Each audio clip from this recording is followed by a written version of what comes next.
Livro de Isaías, capítulo de número 6.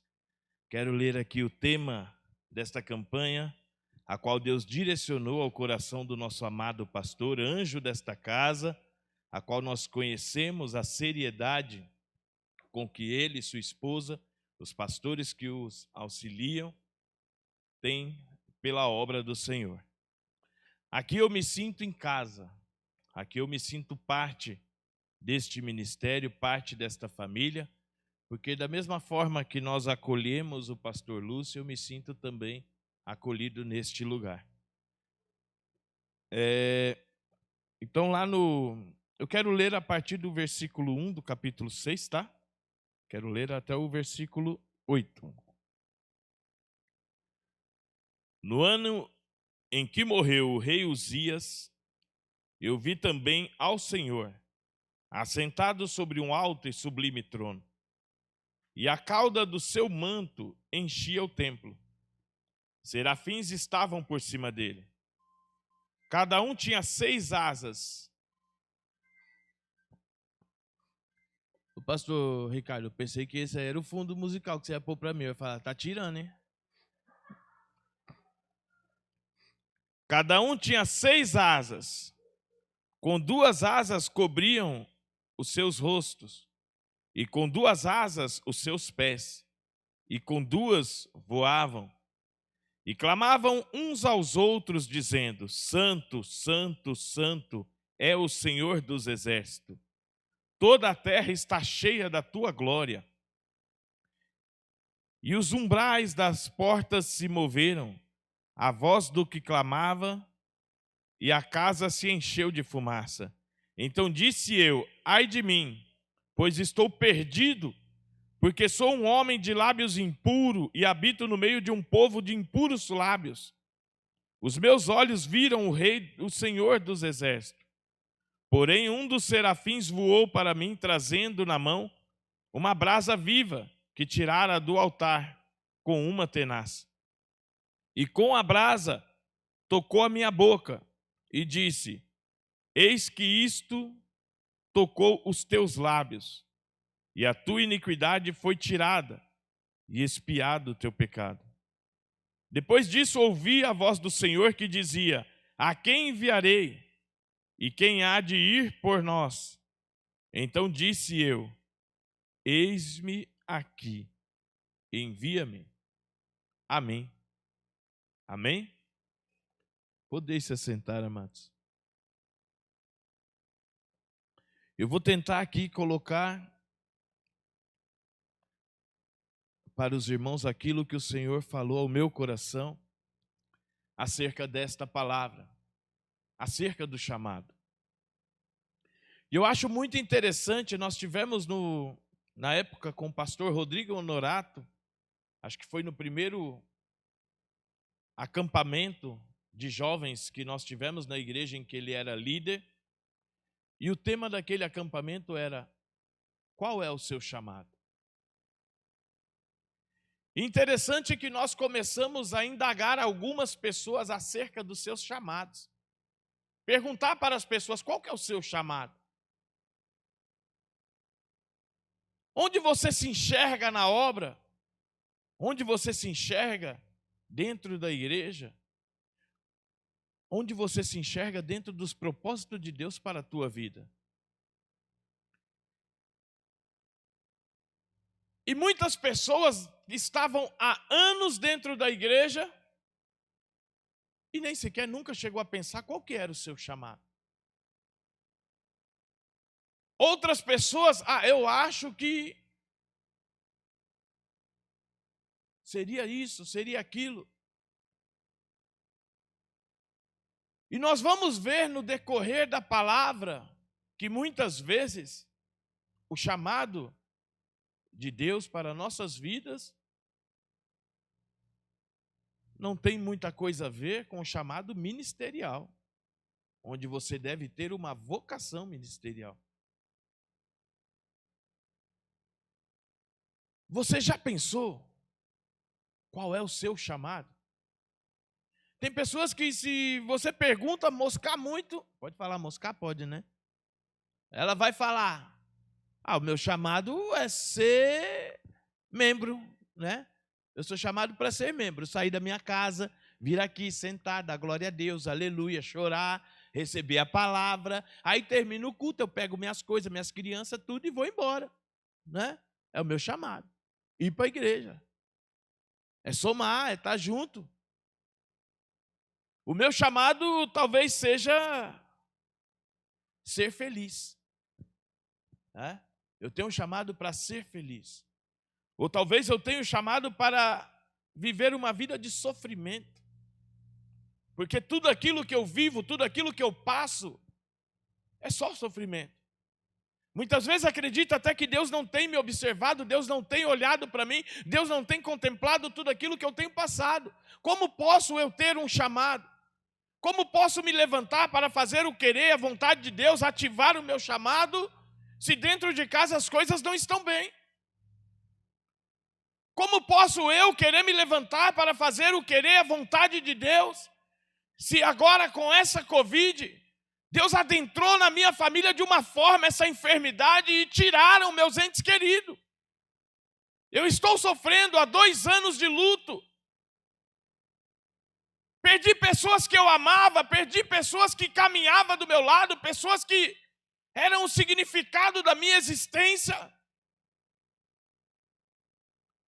Muitas vezes, quando estava ali ainda vivendo a dor do primeiro luto, daqui a pouco o telefone toca e me vem outro luto.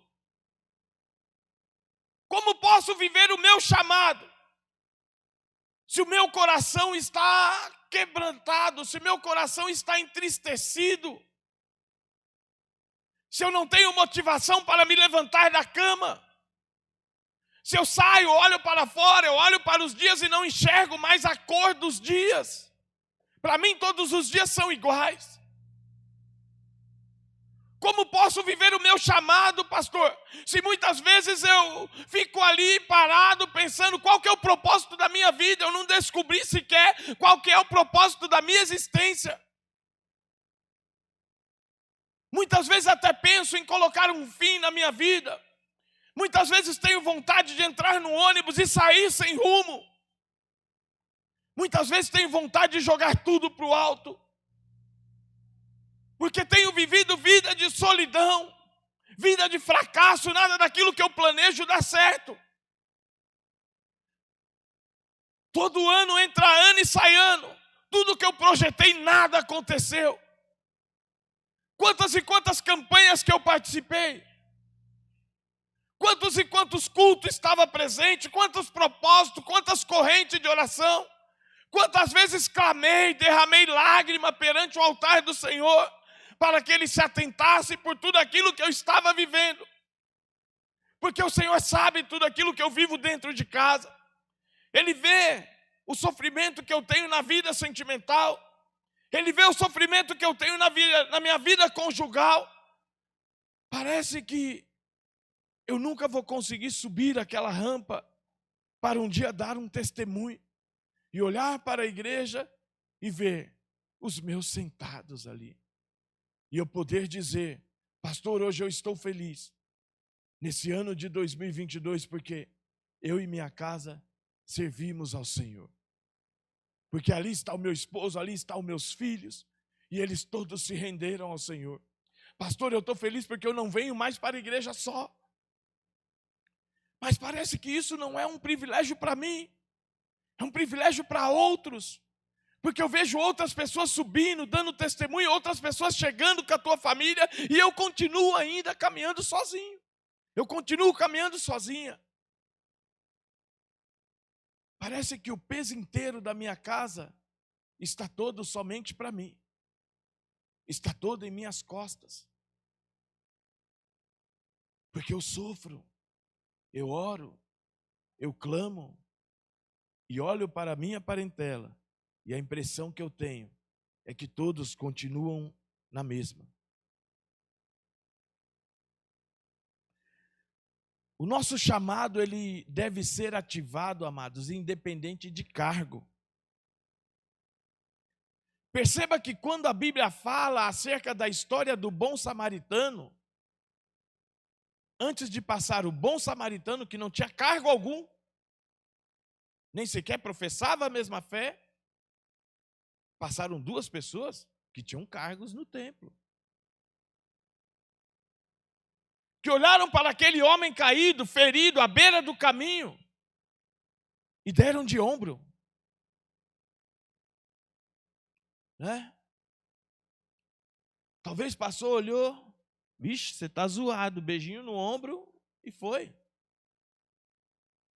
Não se importou com o sofrimento alheio, não se importou com as feridas no corpo daquele homem, não se importou se talvez aquele homem ali não iria morrer à beira do caminho. Mas quando passa o bom samaritano, por isso é chamado de bom, que ele olha aquele homem caído, ele que não tinha nenhum cargo eclesiástico, ele olha para aquele homem e o coração dele sente aquilo que o coração de Deus sentia naquele momento. O que você vê quando você passa e vê uma pessoa caída na calçada, vê uma pessoa mendigando? O que você vê quando você passa e vê uma pessoa sofrendo? Uma criança no semáforo pedindo esmola. O que você vê?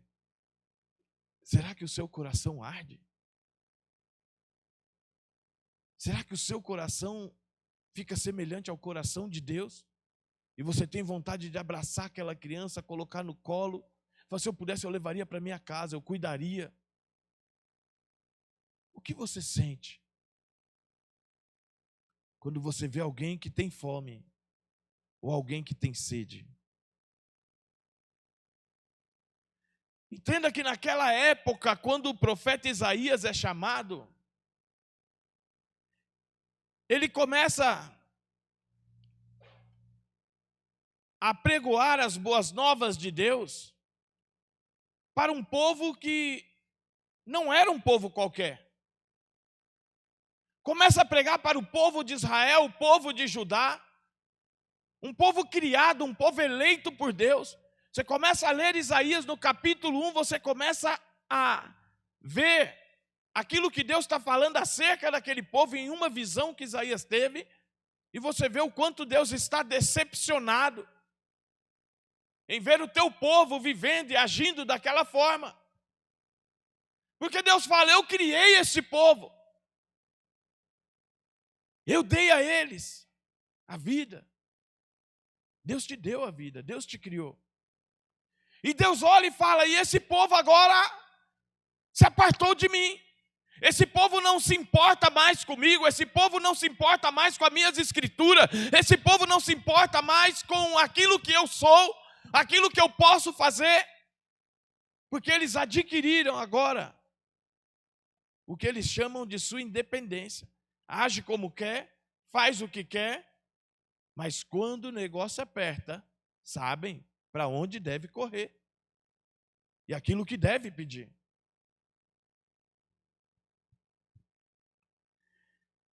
Nós não vemos muita diferença no povo daquela época para o povo dos dias de hoje. Porque era um povo que conhecia a Deus, teve experiência com Deus, foi tirado do estado de servidão e voluntariamente se tornaram prisioneiros.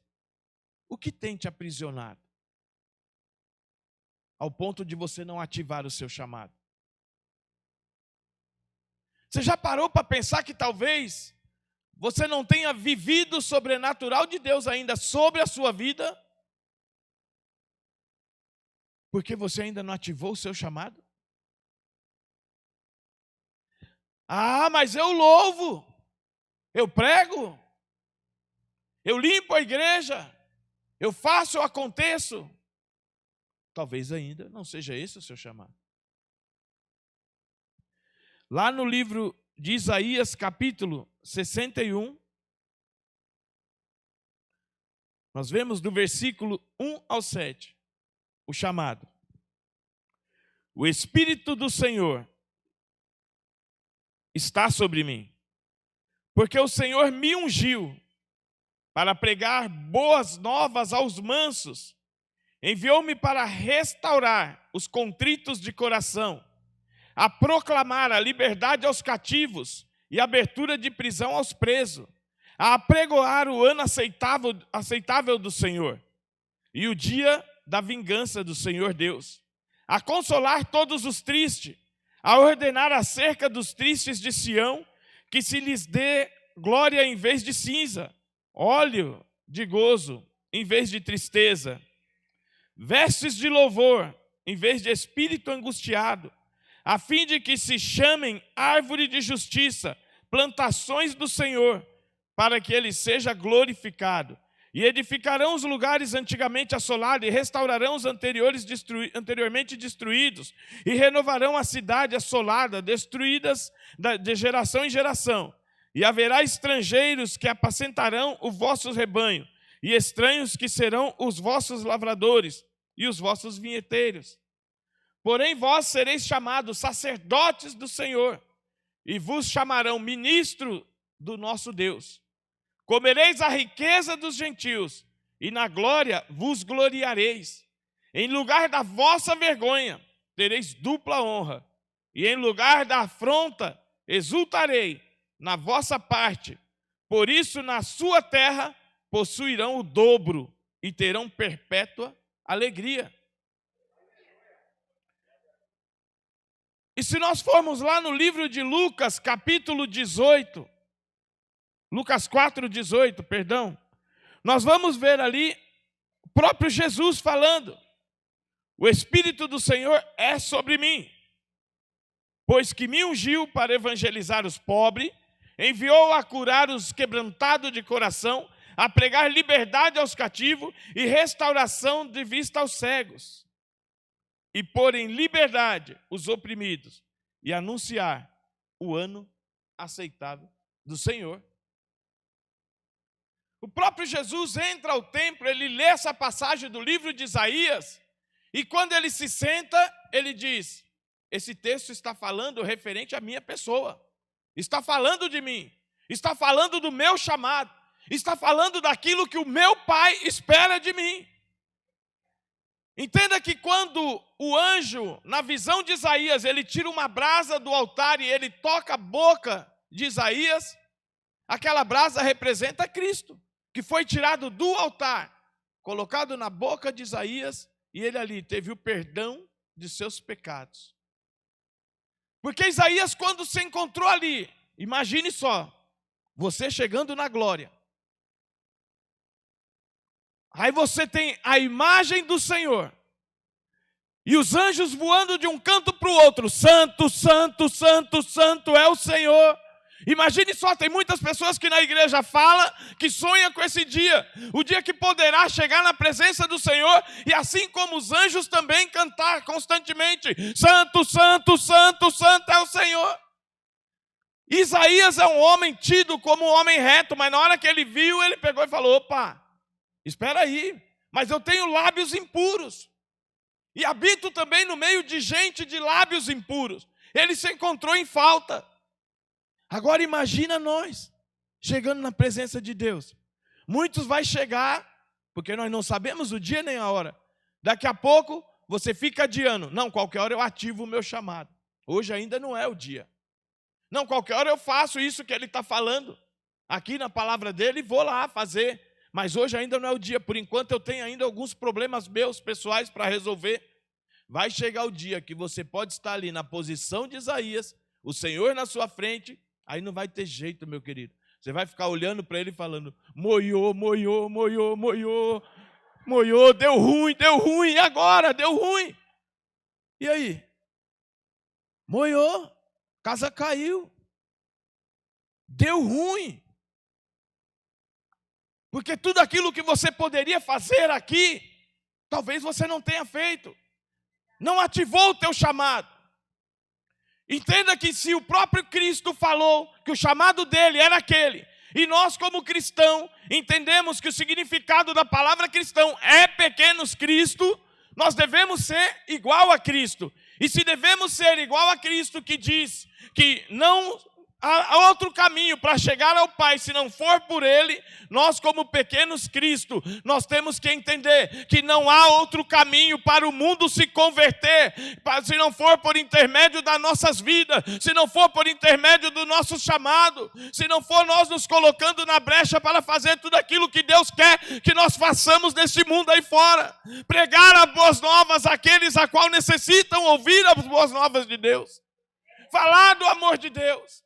Nós precisamos entender que nós passamos sim anos difíceis, nós temos sim muitos problemas, mas enquanto não entendemos o verdadeiro propósito de Deus, entra ano e sai ano, nós continuaremos com os mesmos problemas, continuaremos na mesmice, porque Deus olhará para nós e Ele entenderá que não adianta nos abençoar, porque nós estamos preocupados com o nosso eu, estamos preocupados com a nossa família, mas somos incapazes, somos insensíveis para sentir a dor daqueles que estão lá fora sofrendo, porque nós estamos aqui dentro da igreja e temos problemas sim, mas nós sabemos a quem nós entregamos nosso problema, nós sabemos em quem devemos confiar, nós sabemos quem nós servimos, mas lá fora existem pessoas que precisam conhecer em quem nós confiamos, em quem nós servimos e para onde nós elevamos nossos olhos esperando o nosso socorro.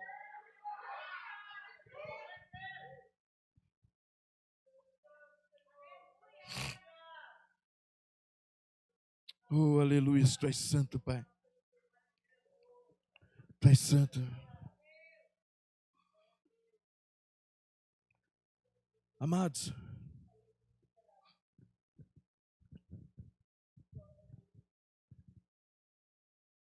nós conseguimos, no início de ano agora, entrar cabisbaixo, triste, desesperançado. E muitas vezes quando nos perguntam, como foi o seu ano? Eu não vi a hora de acabar logo. Vocês já viram a quantidade de pessoas dentro da igreja que falam, vai embora, 2021, misericórdia, não aguento mais. Não aguento mais esse ano.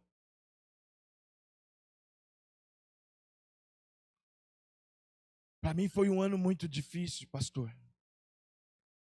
Tudo aquilo que eu projetei, eu não consegui conquistar.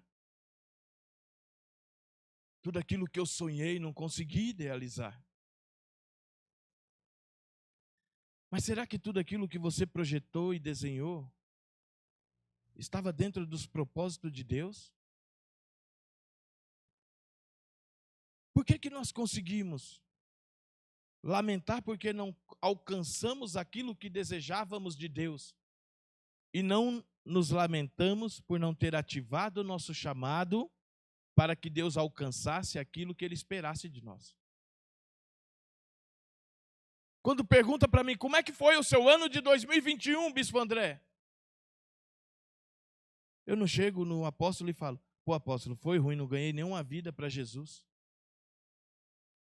Eu só penso, pô, apóstolo, foi ruim, ainda continuo no aluguel, não saí do aluguel. O Marcão está aí, ó, já acendeu o olho e falou, não é não, Marcão? Liga nós, né? Pá. Ó, já quer uma resenha comigo, não quer? Demorou, nós troca ideia. Não saí do aluguel, continuo lá no aluguel. Meus filhos ainda não estão no caminho do Senhor. Não foi um ano bom, um ano ruim para mim.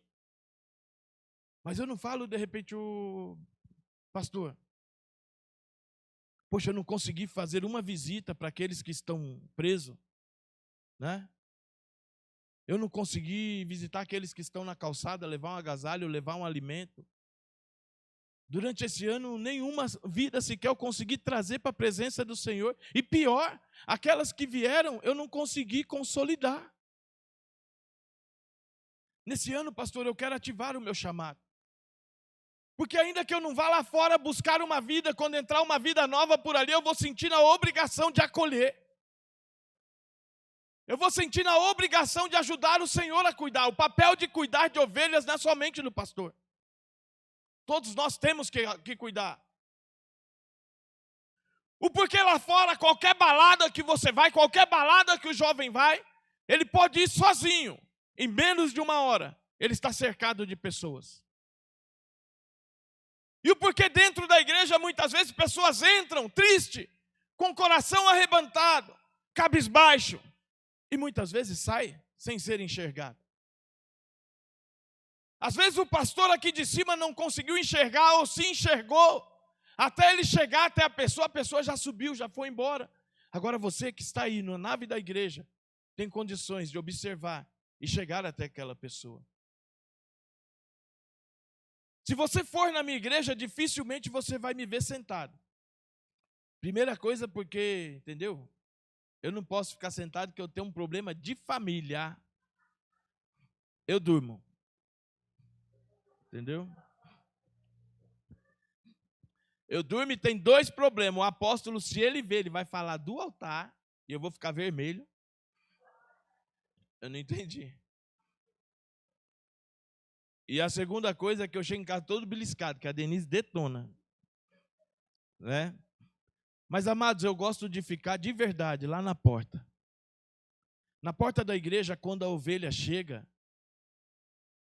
no semblante dela, você já percebe se tem alguma coisa errada. Filha, nós precisamos conversar. Você não está bem. É na porta da igreja, quando a ovelha sai, você fala, poxa, mas você não pode ir embora da mesma forma que entrou. Espera um pouquinho, vamos conversar um pouquinho. É na porta da igreja que você percebe quando a ovelha não vem. E no outro dia você manda simplesmente uma mensagem. E aí, está tudo bem? Senti sua falta ontem. E isso você pode fazer também, não só o pastor. Porque aquela pessoa vai passar a perceber que ela é querida. Aquela pessoa vai passar a perceber que ela é bem-vinda. Você nem imagina o efeito que faz uma mensagem no celular de uma pessoa que vem até aqui, aceita Jesus, e no outro dia recebe uma mensagem dizendo, fiquei muito feliz com a sua escolha. O que precisar, estamos juntos. Conte comigo. Conte comigo, estamos juntos. Agora aqui, nós vemos que o chamado que nós temos é anunciar as boas novas aos pobres. E quando fala pobre aqui, não quer dizer que pessoa rica não pode receber as boas novas, amado. Entendeu? Às vezes fala, por que você não prega para o seu patrão? Você viu o pastor Lúcio falando aqui que vai pregar para o patrão dele. Né? Ah, não, a palavra fala que tem que anunciar o pobre, meu patrão é pobre de rico. E às vezes é pobre de espírito. Então pregue a palavra, pregue o evangelho também para ele. É claro, com moderação.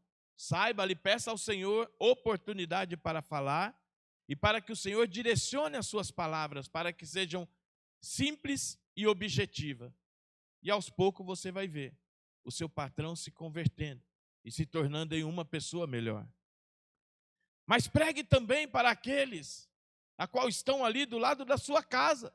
Existem pessoas que são cristãs, que os vizinhos nem sequer sabem que são cristãs. Do lado da nossa casa tem um casal de pastores que é de uma denominação que eu não posso falar. Não pode, né? Ela não deixa. Amados, tem dia que é um quebra-pau. Não é que nós fica lá ouvindo, entendeu? Aquela. Não precisa. Entendeu? Às vezes eu estou lá na sala, sossegado, sentado, assistindo ali. Aí a voz, aquela gritaria, plá, plá, plá, vai lá no sofá me buscar, me leva até a janela. O que está acontecendo?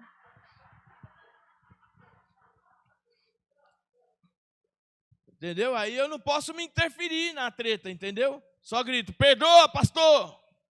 Mulher, seja sábia. Né? É brincadeira, amado. Mas tem realmente assim, você fica assim espantado.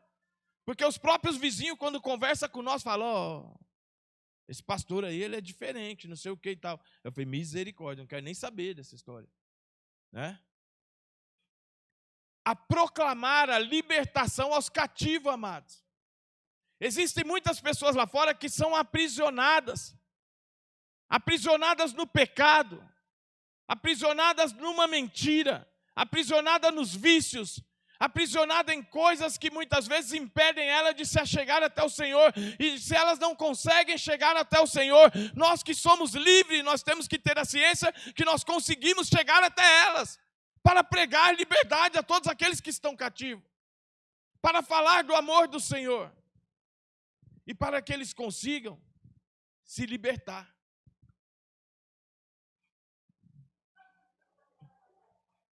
E aí, varão? Tá acabando, né? Ah, entendeu? Entendeu? Você é indiscreto, hein?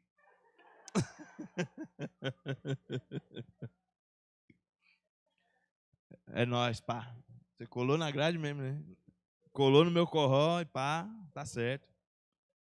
Restauração de vista aos cegos. Existem pessoas que têm olhos, têm visão, mas não enxergam. Não enxerga aquilo que tem afastado elas do Senhor. E nós temos como obrigação de ir lá, pregar o evangelho, para que essas escamas caem e que os olhos delas possam se abrir e elas verdadeiramente se acheguem ao Senhor. Colocar em liberdade os oprimidos. Como colocar em liberdade os oprimidos se você nunca colou na grade, irmão? Para falar do amor de Deus para aqueles que estão presos, eu preciso colar na grade. Preciso chegar junto. O negócio é meio estranho, é meio... dá medo, entendeu? Você vê umas pessoas meio estranhas lá, monstrão. Mas quando você sai de lá, você sai com o coração leve. Porque você falou do amor de Deus para pessoas que aqui fora metia o terror. Mas quando você começa a falar que Jesus a ama, Jesus cura, Jesus salva, Jesus liberta, os olhos daquela pessoa escorrem lágrimas. Estou terminando, viu, varão? Amados, a Bíblia fala que havia na terra de Uz um homem que ele era muito rico, um homem que tinha uma família linda, que possuía muitas herdades. Mas o que mais chama a atenção na Bíblia não é aquilo que ele tinha aqui na terra, mas aquilo que ele conquistou no céu.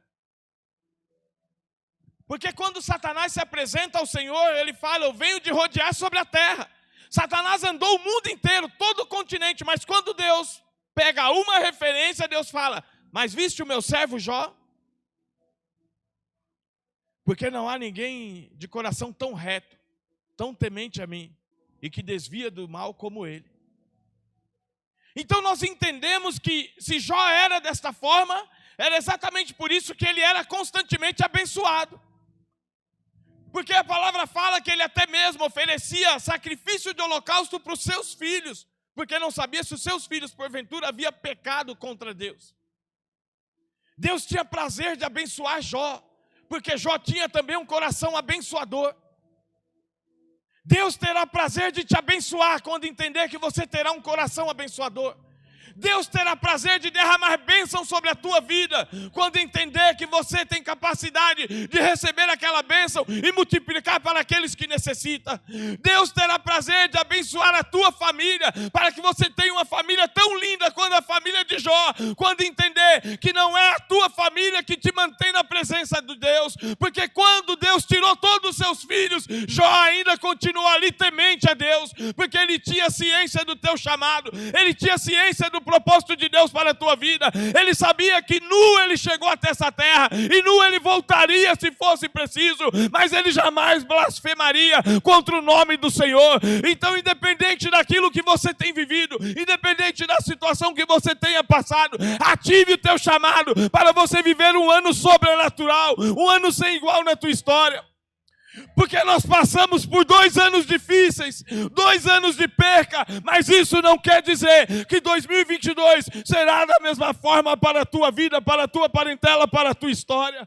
2022 é ano de conquista, é ano de ganhar alma, é ano de você multiplicar a quantidade de pessoas dentro deste salão, ao ponto do pastor se preocupar em alugar outro espaço maior. É tempo de você conquistar esse bairro, é tempo de você conquistar o seu bairro, é tempo de você conquistar essa cidade, conquistar essa nação e dizer que o Brasil é do Senhor Jesus Cristo.